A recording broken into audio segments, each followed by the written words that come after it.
Okay, so good morning again. I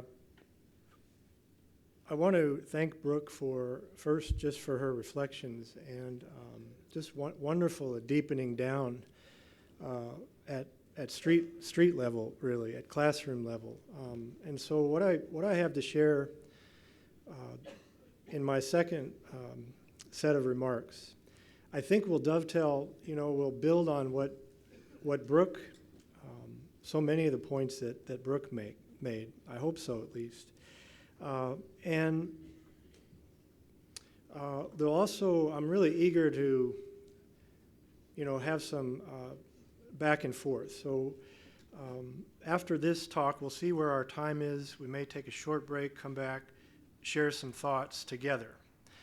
We'll just see how it goes. I'm just acutely aware that it's a lot. It's a lot of big ideas, big questions. I promise that this set of comments will be kind of get us down more to classroom level. I want to get somewhat practical in the bulk of my comments in what follows. So everybody okay? Here we go. So I want to begin just with a wonderful story when Pope Francis, you may remember this, when he was first elected as our Pope. And he was asked some days later about his choice of the name Francis. And he recalled that at the moment he was elected, he's sitting in the conclave at St. Peter's Cathedral, and the votes came in and it became clearer and clearer, and he's sitting there praying, praying, God help me. It looks like this is really going to happen. The vote was becoming clear. And finally, it was announced that he had been elected. One of his brother cardinals from Brazil, he says, embraced me and he kissed me and said, "Don't forget the poor." And that struck me. The poor. Immediately I thought of St. Francis of Assisi. Francis was a man of peace, a man of poverty, a man who loved and protected creation. These days we do not have a very good relationship with creation, do we? Like so often when he's just speaking from his heart, he appeals directly to just ask questions, that turn the mirror, as it were, back on us. We do not have a very good relationship with creation, do we? And he includes himself. He includes himself in that question. Notice how Francis links reverence for creation with concern for the poorest peoples of the earth. A God-haunted wonder and sense of humility and responsibility and gratitude for the creation, I think, underlines that integrated vision of reality. Creation and humanity bound together in one reality. Earlier, I suggested that Francis and other leading Jesuits of our time are urging us toward a radical kind of paradigm shift in which our day-to-day habits and practices are fed by a more integrated and holistic vision of our lives within the web of all life on the planet. As Father Gallagher put it, how do we get out of the small spaces towards that disposition where we can really wonder and wonder together? A disease of the imagination, I suggested, calls for responses that nourish, free, and enlarge the imagination. It is curious that Father Gallagher would cite airports, isn't it, as a small space in which wonder is not possible, where he finds it difficult to pray. Airports which typically are massively physical spaces. I mentioned, for my part, the virtual helmet as a kind of an example or symbol of the peculiar dilemma of our times. Now, quite unlike most airports, the virtual helmet is a very small, physically self-enclosed space, indeed hardly bigger than the head of its wearer. But perhaps what these two examples have in common, the allure and temptation of both, is their promise to deliver happiness by taking us somewhere else. Anywhere else but where I am here now, and the possibilities waiting to be discovered in the web of relationships with people here, and the earth here, in this particular space beneath my feet. Now, before I risk sounding like an old grumpy Luddite, suspicious of all technology, which I kind of am, I confess. But I want to say that this is not a message that I have to preach to my students, my college students. Over and over again, they themselves tell me in 1,000 different ways how, on the one hand, while they know they are the most connected to the world than perhaps any other generation before, at the same time, how they struggle to connect intimately with others, to be vulnerable in face-to-face relationships, to reach out, to invite relationships, and to build healthy friendships. Maybe that resonates with your experience of high school kids as well. Father Gallagher offers another provocative image that I want to share. Again, relative to the kinds of spaces, both literal and metaphorical, which we seem to inhabit so much of our lives. He says this: I think sometimes our life, is a little bit like one of those great big skyscrapers with perhaps 20 floors, and yet there's an elevator which is programmed to visit only 3 or 4 of them. You can go from the 5th floor to the 10th floor, but you can't go higher and you can't go lower unless you have a key.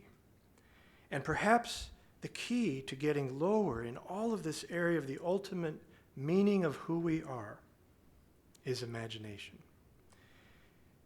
In other words, if we can help ourselves and our students begin to name and touch their deepest authentic desires through a more holistic grasp of reality, through their imagination, if we can help them to cultivate, in a word, a more contemplative way of seeing and relating to the world, it will be like giving them the key to visit all the floors of who they are and who we are as a human community. And this indeed, I'll say it again, is where the fun begins, in the classroom. If I bring music and poetry and the arts and film into my classroom, it is not because theology is a soft discipline compared to STEM subjects, but because I want to enlarge my students' natural empathy and curiosity about other people, about the world, about the planet. I want them to develop the full range of tools they will need to resist the relentless logic of a culture in which, as the Pope says, a person dying is not news, but if the stock market drops 10 points, it's a tragedy. And so, just a few thoughts about the spaces we inhabit.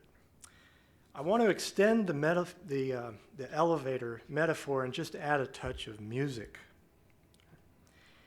It is as if our deepest desire is to play Mozart, yet habitually, unconsciously, vapidly, we settle for Muzak.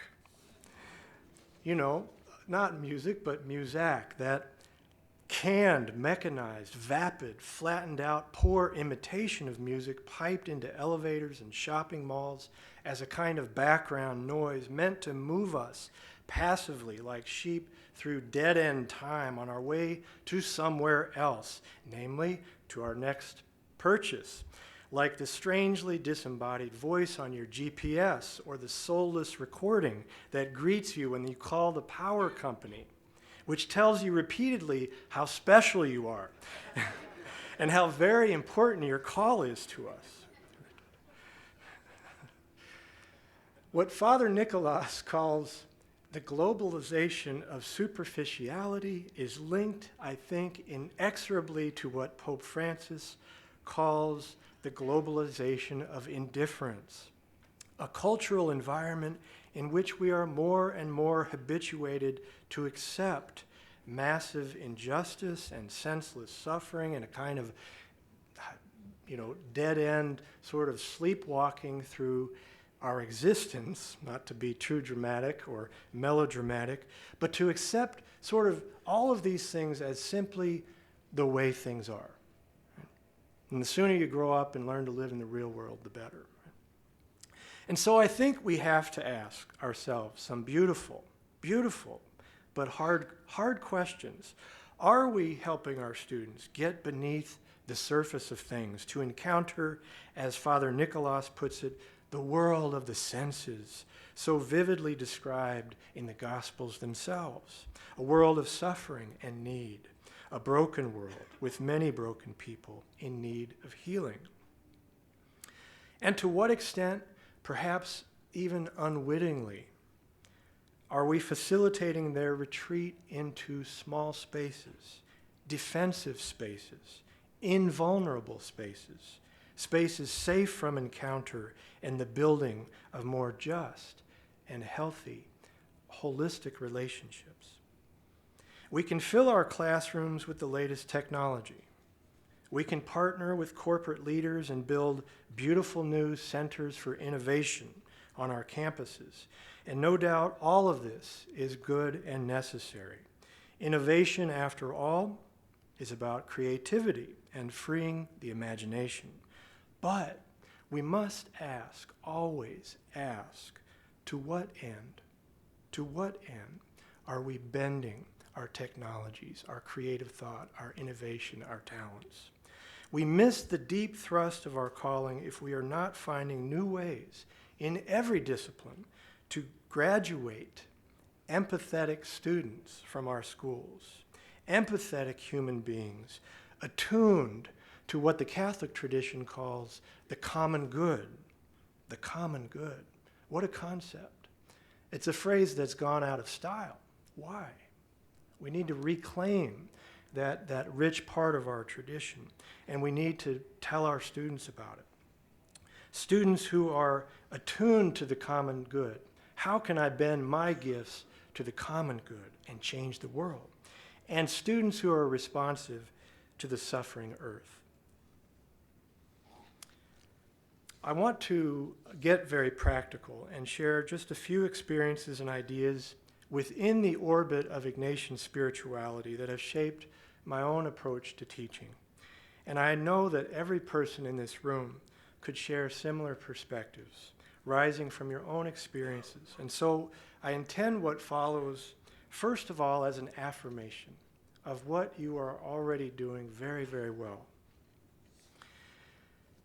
but also as a challenge and a stimulation for your further thinking and imagining together as you gather and talk to each other this week.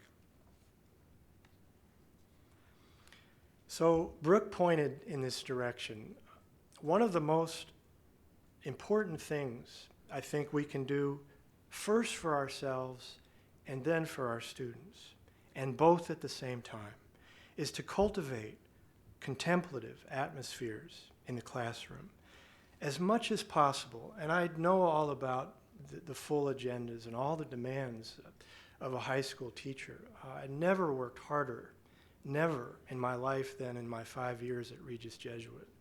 And so I know what that means and what it feels like to be asked to do more and more and more.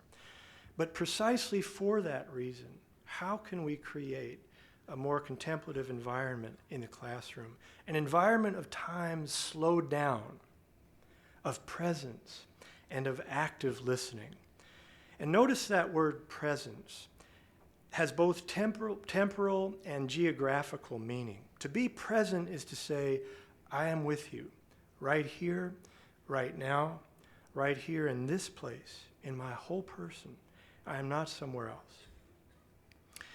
When I taught high school, many of my students and colleagues routinely spent at least an hour in heavy traffic, heavy rush hour traffic, on the way to school. Sometimes the best gift I could give them and myself was an uninterrupted hour, even a half an hour, in the deep silence of the school chapel, where we would sit, breathe, and simply watch the sunlight play through stained glass. No agenda other than being present, slowing down, paying attention, and listening. Can you hear your own heartbeat? I would ask them. Extend your senses. Can you hear the person breathing next to you? Can you feel your body rooted to the bench beneath you? Your feet connected to the floor. Extend your imagination. Do you know right now that your feet, your whole body is connected to the same earth as people right now on the other side of the planet? Isn't that amazing? That you are breathing the same air that they are. You are sharing in the same resources of the earth's water.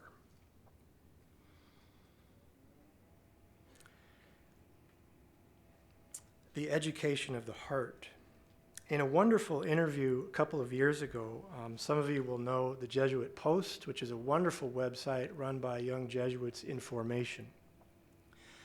Father Nicholas said that he believes one of the most important things that young Jesuits coming up in the society need today is to develop a taste for silence.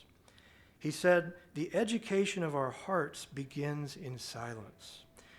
Now, he qualified his remarks, first of all, by saying, nothing that is important, and I think silence is very important, is acquired in a short time. There is no instant formula. There is no magic word for silence. And it is not something we can acquire simply by our own effort. But, he continued, we have to educate ourselves and in others a taste for silence. For this space where only God can enter, where we can hear the Spirit.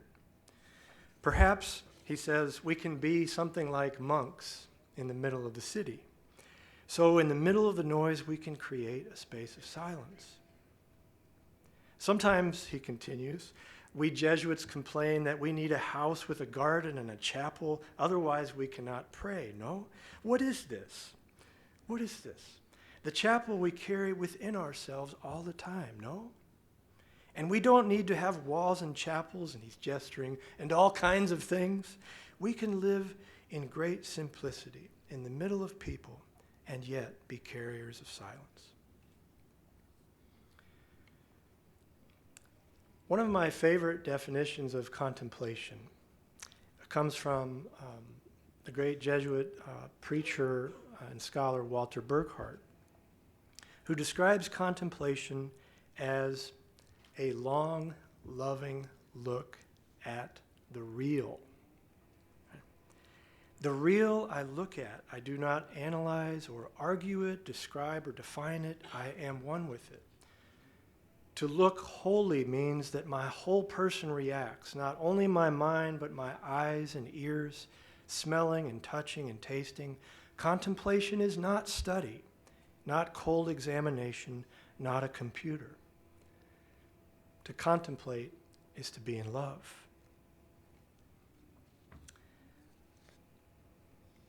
And Father Burckhardt is, of course, taking his cues from the spiritual exercises, where Ignatius invites the retreatant, quote, to use the imagination and to apply the five senses to the scene, just as if I were there. I will see, listen, smell, and taste. I will embrace and kiss the places where the persons walk or sit. Then, reflecting on myself, I will draw some profit from this. So we don't just react. We see, we experience with all the senses, and then we reflect. We pause. And reflecting upon myself, I will draw some profit. And so to move through the world contemplatively is to see with the eyes of the heart, a long, loving look at the real. It is the key that allows us to visit all the floors of who we are. The readiness is all, said the poet Shakespeare. The readiness is all, says Shakespeare through Hamlet. And so to be contemplatives in action implies that our actions flow from a disposition of readiness, of attention, of contemplative awareness, grounded, as Father Nicholas says, in those silent spaces where we can hear the Spirit. And so, why not take our students outside and let them journal for 15 minutes on a hillside next to the school to enjoy some solitude, paradoxically, together, right? To let them enjoy some solitude and to see each other enjoying solitude. Invite them to sit in a circle around the largest tree on campus, and my friends at Regis Jesuit will remember moments. The problem there was it was a brand new campus. We didn't have any big trees. So we're all sitting around a tiny, brand new maple. But if you can imagine the largest tree on your campus and just invite them to sit around the tree and just listen. Listen as the leaves move in the breeze. After a while, ask them simply to share with each other what rose, what did they see, what did they feel, what memories rose to the surface. When they're studying the earth sciences, why not pair the study of the sciences with the poems of Wendell Berry, a great Kentucky farmer and poet and one of the most prophetic voices of our time? How about Gerard Manley Hopkins, Denise Levertov, Thomas Merton?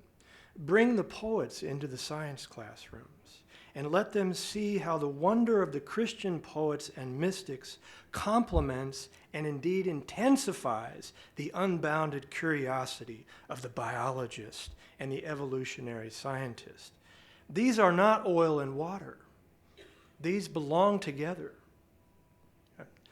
The wonder of the poet and the wonder of the scientist. In your class discussions, model practices of active listening, which Brooke talked about, which includes learning ourselves to be comfortable with silence. I tell often my students on the first day of class, this is experimental, and at times I will simply wait for your response. I am very comfortable with silence. But that took time. I wasn't at first. But over the years, I've learned to trust that vulnerability of the open space. Teach them that active listening, true active listening, is not waiting for the other person to stop talking so that I can speak, whether I'm a student or a teacher, right? Filling the silence, boom, boom, boom. And why not indeed take them into the school chapel once or twice a month when nothing is happening? Nothing. No mass, no special services. Let them drink in the silence and be awed by the myriad symbols that fill the sanctuary. Give them a taste for silence and be awed and a feel for contemplation. Give them a feel for the non-human world outside the classroom walls. And I promise you, they will drink it up and ask for more. Each year, you see pictures here of my senior theology majors. I take students down to the Abbey of Gethsemane near Bardstown, Kentucky, where Thomas Merton lived, in conjunction with our study of Merton. And for seniors facing big decisions about their lives, about the future, the Kentucky woods is an amazing place to be, just where they can pause and pray and maybe think deeply and not think so deeply for the first time, maybe in 3 or 4 years in their lives as students. And they have so much fun together. We do in the woods and with Brother Paul Quinon, who you see in the picture, who hosts us. The second thing, and I'm going to shift now to the social dimension that I talked a little bit about this morning earlier. The second thing I think we are called to do and do better, and I know, again, many of our schools do this very well already, is to connect our students to the local community.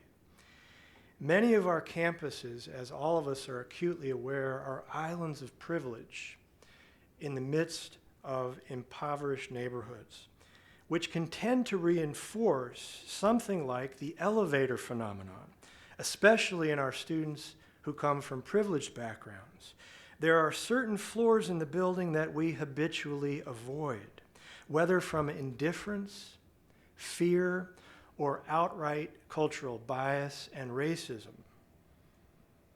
We drive through these neighborhoods precisely to get through them so that we can arrive somewhere else. When I taught at Regis Jesuit, I lived in northwest Denver, at the time a largely low-income Mexican-American immigrant barrio. When my students learned where I lived, almost inevitably to a person, they were shocked. "Mr. Pramick, you live in the hood. Aren't you scared to go down there?" And by and large,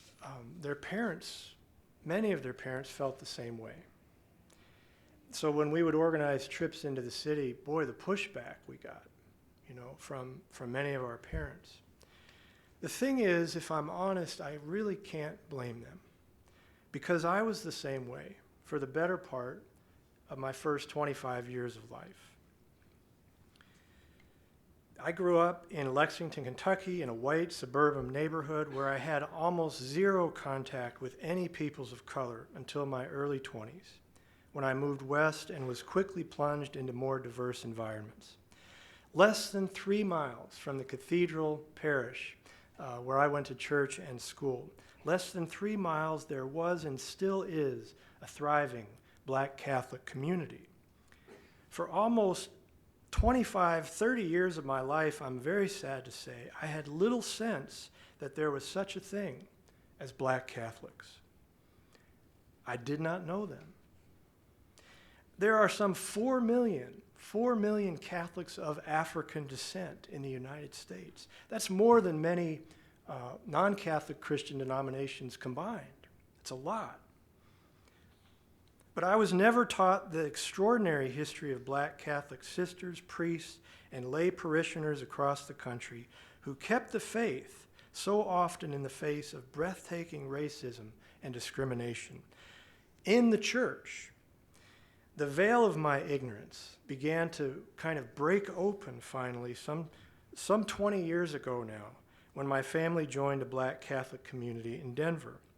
As it happens, a Jesuit church, St. Ignatius Loyola, and the relationships that we formed there transformed my whole way of being Christian, of being Catholic. In fact, my first real initiation into Black history and spirituality came in the summer of 1988, when I was 23, and I packed up my bags, said goodbye to my parents, and moved west. And I wanted to study music, and I found a wonderful program in Boulder, Colorado, at a place called the Naropa Institute, a small Buddhist college in Boulder, now called Naropa University. And one of the first courses, there's St. Ignatius Loyola there. One of the first courses that I took at Naropa was an amazing 2-week summer workshop called Building a Vocal Community, taught by a woman named Dr. Issei Barnwell, longtime member of the all-female African-American a cappella singing group, Sweet Honey in the Rock.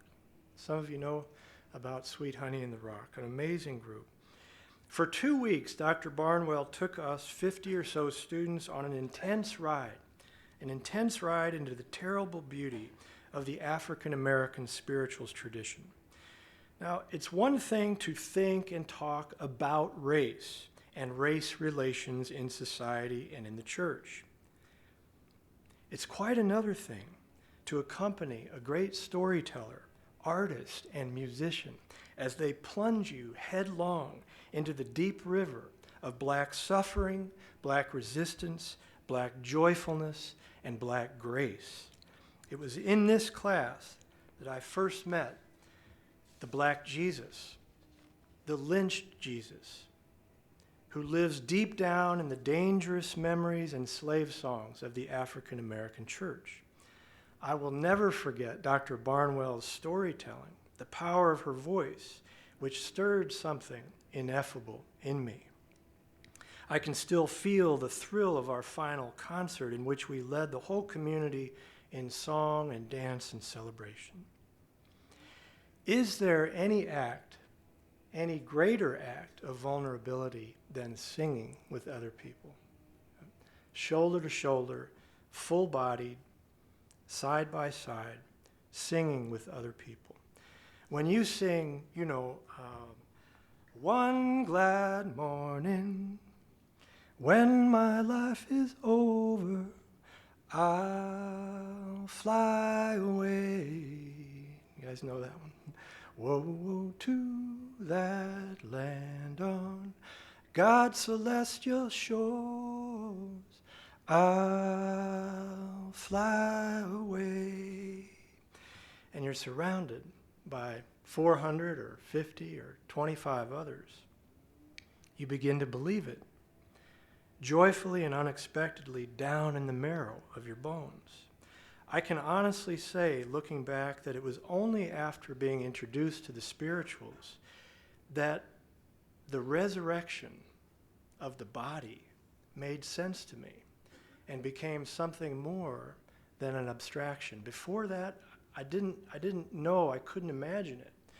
It wasn't until I was introduced to this music that I began to feel it and then to believe it. Even though this music came from a tradition and from an experience very different from my own. I think in the womb of these kinds of experiences, cross-cultural immersions, right?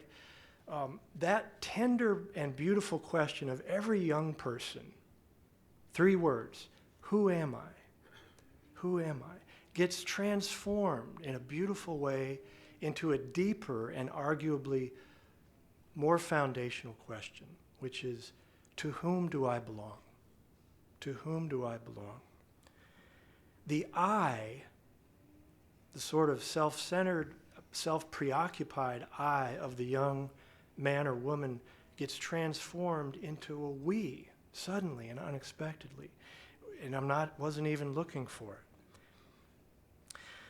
So the point I want to emphasize, if you think about your own experiences of cross-cultural immersion, is that none of us enters the conversation about race or other critical issues of social justice as a fully developed, completely integrated, whole person, right? I don't care how old or experienced you are. Every one of us enters the conversation or refuses it from a unique social location and developmental stage in the drama that is a human life. And the same is true, I think, this is important, of our institutions. Our institutions have a life story and a narrative, right? And so it's important, as Jeff pointed out, every now and then to stand up and say, wait a minute, is this really where we want to go? Because you're calling the shots now, right, as Jesuit educators.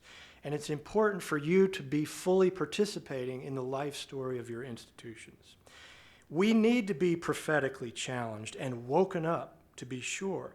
And we need to give each other room to grow and imagine into a future that none of us have ever lived before, right? So we're about imagining together and giving each other the room to listen and to make that happen together. Sometimes conversion and transformation can happen, boom, all at once, like St. Paul, on the road to Damascus. But very often, as you know, as part of institutions, and the church is the slowest institution on the earth, it takes all the time that is needed to build relationships that lead to real conversations, not just rhetoric, burgeoning friendships, and community organizing toward the work of justice, healing, and long-term transformation in the social body of which we are a part. Now, in Ignatian terms, this is called cura personalis, right? We meet people where they are, care for the person. We respect that they have a life story, And I'm not going to sum it up with one word or category when I look at you. I want to know what it is. That's cura personalis. And they're going to have questions and struggles, and maybe they bring some trauma to the table that I don't know about around issues of race and racial justice and so forth. So we've got to tread carefully, care for the whole person.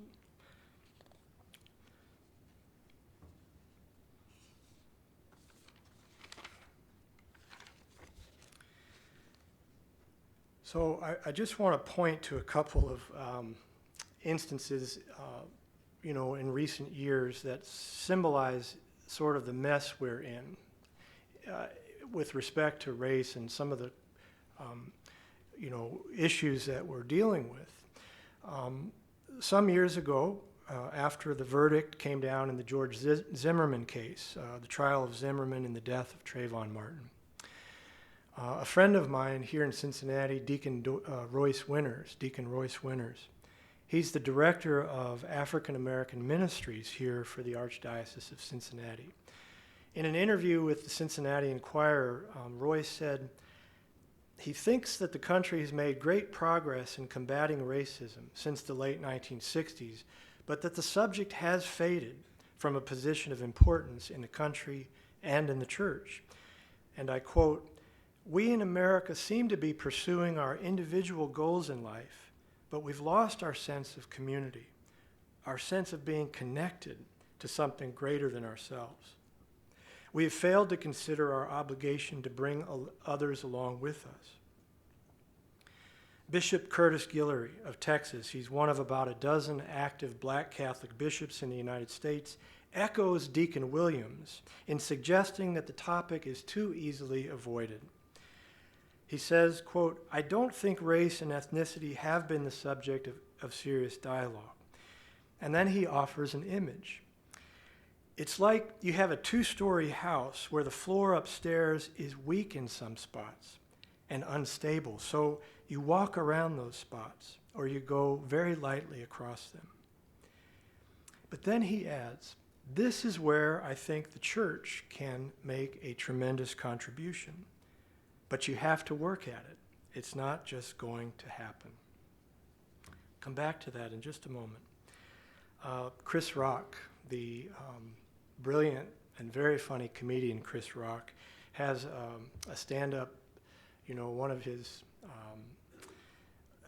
his stand-up concerts, he has a section where he's talking about race and so forth. He says, "We live in a crazy time, a crazy time when Dr. King and Nelson Mandela's dreams are coming true, when black people and white people and Asians and Indians and everybody is hanging out together. It's unbelievable what's going on. Man, unbelievable." And the crowd cheers. "All my black friends have a bunch of white friends, and all my white friends have one black friend."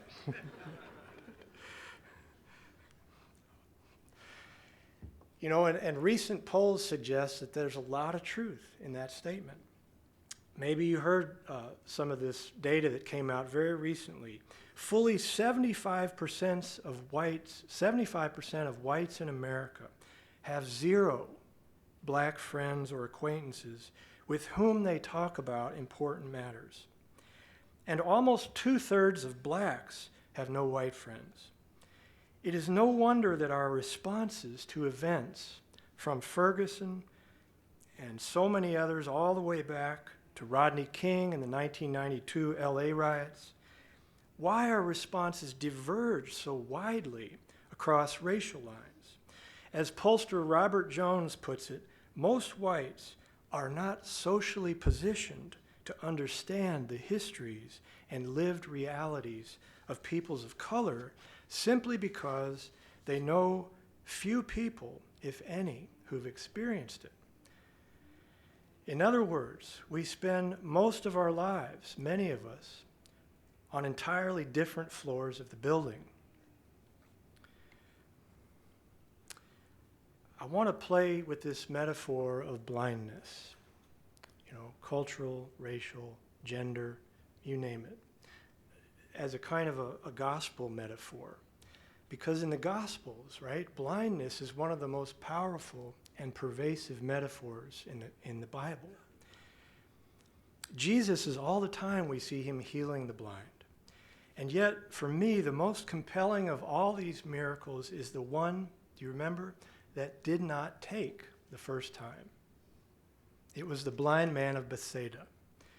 And the story goes in Mark, putting spittle on his eyes, Jesus laid his hands on him and asked, "Do you see anything?" Looking up, the man replied, "I see people looking like trees and walking." That is a haunting image, a haunting phrase. To my mind, it's one of the very few cases where, either the miracles work or they don't. This is like in between, right? Jesus, of course, he finishes the healing and sends the man on his way. But it is the man's shadowy in-between state of partial sight and partial blindness that most intrigues me and seems an almost perfect metaphor for our human condition. If you slow the story down and stretch it out over the course of a lifetime, generations, and then centuries, the blind man of Bethsaida, before Jesus finishes the job, becomes a fitting parable for race relations in America. All of us are still on the way, each of us stumbling forward in partial blindness, seeing people looking like trees and walking. But the face of Christ is there, hidden in light and shadow, calling us forward into our freedom to love, to encounter others, to do better. Obviously, we have a lot of work to do, but I agree with Bishop Guillory. It begins with deepening awareness, and you've got to really work at it. But this is where the church, and here I would add our Jesuit schools, can make a tremendous contribution. Even more, let me suggest that it's not our churches and our schools separately, but to build bridges between our schools and our churches. That relationship building can make a tremendous contribution. Catholic means universal. 2 years ago, I taught a course called The Black Catholic Experience. My students and I attended masses together at 2 different Black Catholic churches here in the city, within 2 or 3 miles from this campus. And I invited guest speakers to come speak to the class throughout the semester. It was an amazing, amazing learning experience for all of us. The first church we visited was St. Joseph's on the West End, downtown, where Father Clarence Joseph Rivers, the picture you see there, was ordained the very first black priest in Cincinnati, and where he would go on to write much of the liturgical music that made him a revered figure in the Black Catholic community. My students were profoundly moved by the masses they attended, and you can see I had a very strong, diverse group in these classes. All of them, to a person, deeply moved, especially by the welcome that they received from parishioners, the music, the call and response preaching, and, of course, the sign of peace. Like most Black Catholic churches, it went on for 10 minutes.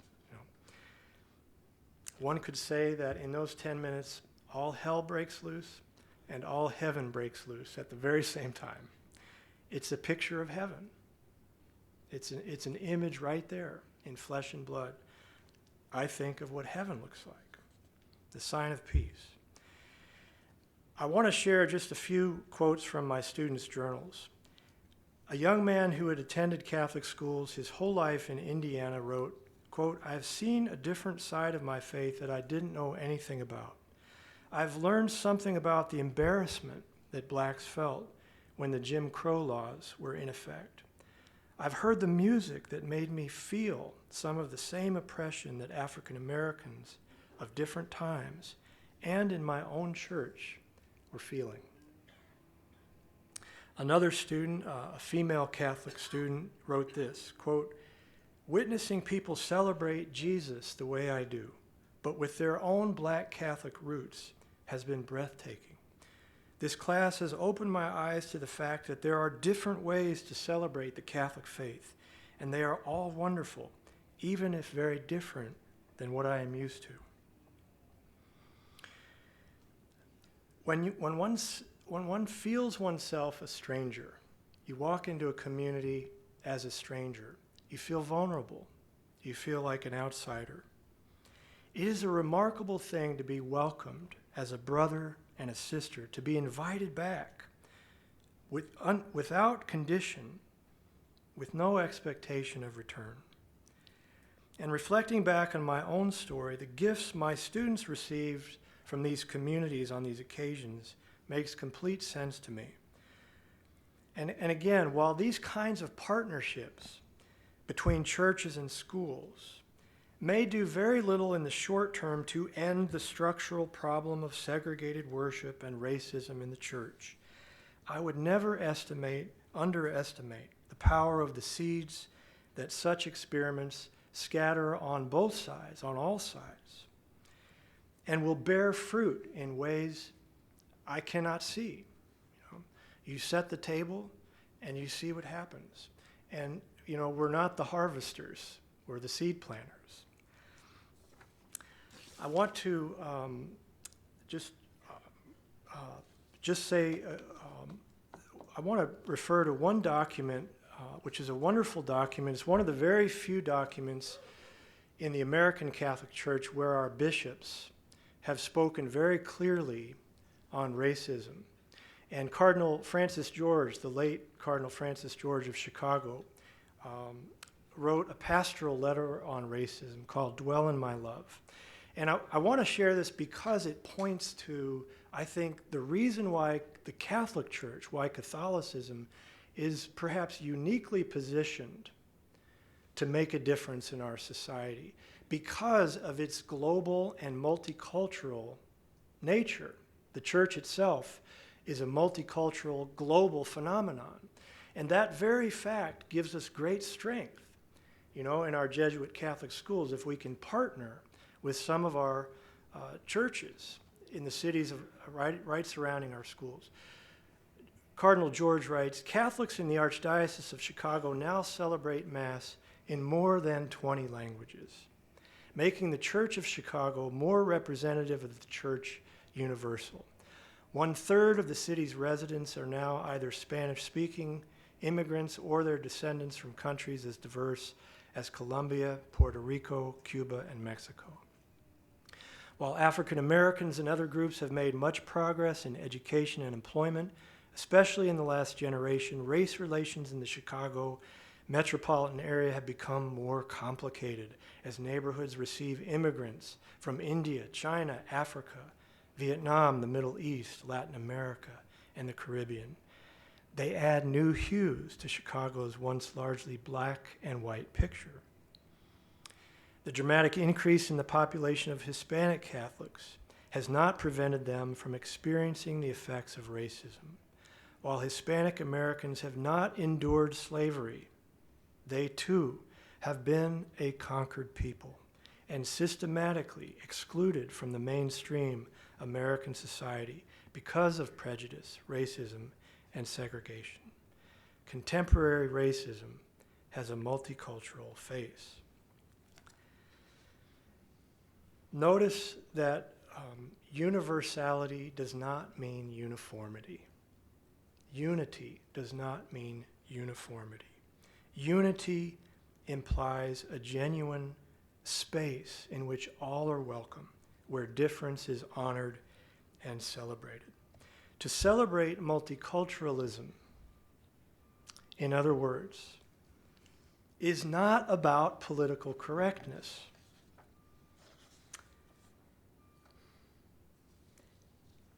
Multiculturalism is about our deepest calling as Christians and as human beings.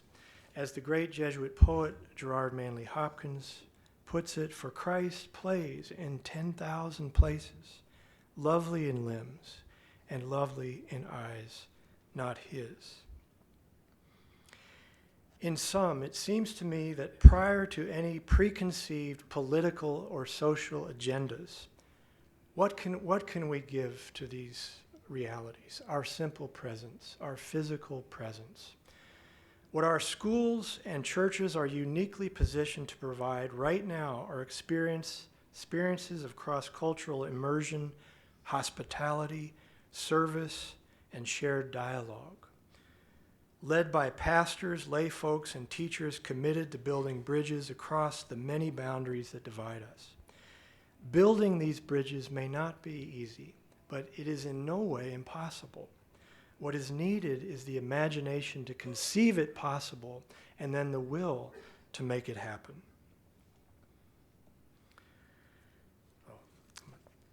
Deep breath. Last part.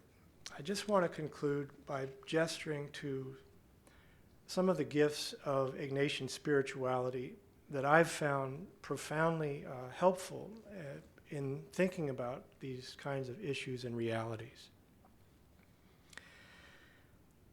A couple of years ago, I wrote a book about race called Hope Sings So Beautiful, Graced Encounters Across the Color Line. And one of my main kind of sort of frameworks was Ignatian spirituality for thinking about my own life experiences and of crossing the color line, so to speak, but also kind of issues out there in the world today. And so I'm drawing a little bit from my work in that book. One of my hopes in writing this book was to provide a kind of resource and just a starting point. And I know the book has been used in some Jesuit communities and schools and churches around the country. The book builds its mosaic of images and sketches from this conviction that racism, among many other things, is a poverty of imagination. It's the symptom of a profound captivity of imagination, inclusive of our theological imagination, the ways we image and practice our belief in God. And so I tried to bring alive in the book a kind of a contemplative spirit, but also an artistic spirit, because it was through music and the arts especially that I was introduced to other cultures. Some of the spirits who haunted my writing in this book: Billie Holiday, Stevie Wonder, Georgia O'Keeffe, Sister Thea Bowman, the spirits of the ancestors in the slave songs, James Baldwin, Eddie Hilsom, Malcolm X, novelist Sue Monk Kidd, Thomas Merton, and last but not least, St. Ignatius of Loyola. But why Ignatius? Let me conclude with 3 points. First, the contemplative dimension. To the degree that we educate in ourselves and in our students a taste for silence and for active listening, our students, I think, will be much better prepared to hear the Spirit of God speaking in communities outside their usual circles of friendship. Again, it is one thing to think about race and other critical issues of difference like class, gender, sexual orientation, and so on, but it is quite another thing to make ourselves fully present to those others, to hear the music at play in their life stories, in their worship, their stories, their songs. And this deepening encounter, heart to heart, face to face, right? That is what awakens in us the desire to bear responsibility for our neighbor's situation, to share in responsibility for the world's sorrows and its joys, its brokenness and its beauty. This, I think, is the true meaning of finding God in all things. Or more precisely, to be found by God in all things. We fashion ourselves as the ones seeking and pursuing God. Ignatius offers a profound reversal. It is God also who pursues us with the passion of the beloved. And so how is God calling out to us, pursuing us from within this concrete situation right in front of us? Second, Ignatian spirituality, as you all know, gives us a very powerful tool called the examen for reflecting on our lives, both personally and institutionally. In this case, we could call it the examination of consciousness, whether it be cross-racial, cross-culture, and so forth. What does the examine do? It trains us again to slow down, simply to stop, to slow down, to look back over our day and to reflect, on the trajectory of our life in that day. To simply sit in the presence of God and to place our freedom before God as in a kind of mirror. Now this I think is key. Rather than rooting our choices in guilt or fear or obligation, another list of do's and don'ts that I have to do, the examine presupposes an adult relationship with God, a friendship, a companionship with God, which both challenges us and calls us to radical self-honesty, but also gives us room and freedom to grow. In other words, we don't have to have it down right now. We don't have to have it all figured out. We are always pilgrims, as Ignatius calls himself, the pilgrim. We are always on the way. We're not quite there, like the disciples on the road to Emmaus. Now, for me, this is really good news. It's liberating. It liberates me from guilt, from a sense of paralysis in view of all the world's troubles. God comes to us in the journey itself. In the journey itself. None of us are without sin and social blindness. In fact, I think the greater danger from an Ignatian perspective is not our acts of sin or by omission or commission. These are serious. Rather, it's the danger of getting stuck in one place, right? The willful refusal to see and to grow and to let ourselves be transformed by reality. So I ask you this question. How are we doing? How effectively are we practicing the examine in our personal and institutional lives? Again, it's the question that Brooke raised. Are we cultivating a contemplative, prayerful life, a life of balance, where we can simply sit and reflect and be in the presence of God? As hard as that is, I think very important that we make room for that presence in our daily lives. And another question, are there people in our communities who could help us identify our blind spots more honestly and so invigorate our commitment to justice in the neighborhoods surrounding our schools? Third and finally, and everybody, Jeff and Brooke, have all underscored this last point. Ignatian spirituality, and I'm looking at it right now, reminds us that we're never alone. We never walk alone.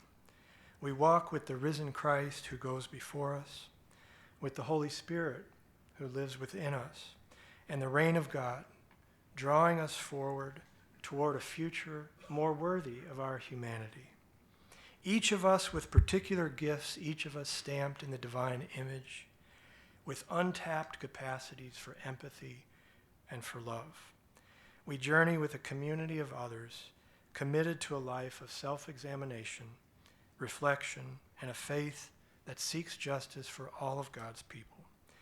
And while there are no guarantees or predetermined solutions, there is a promise of great joy, of fellowship, and of hope hidden in the contours of our Jesuit communities. And for that, I am very, very grateful. Thank you.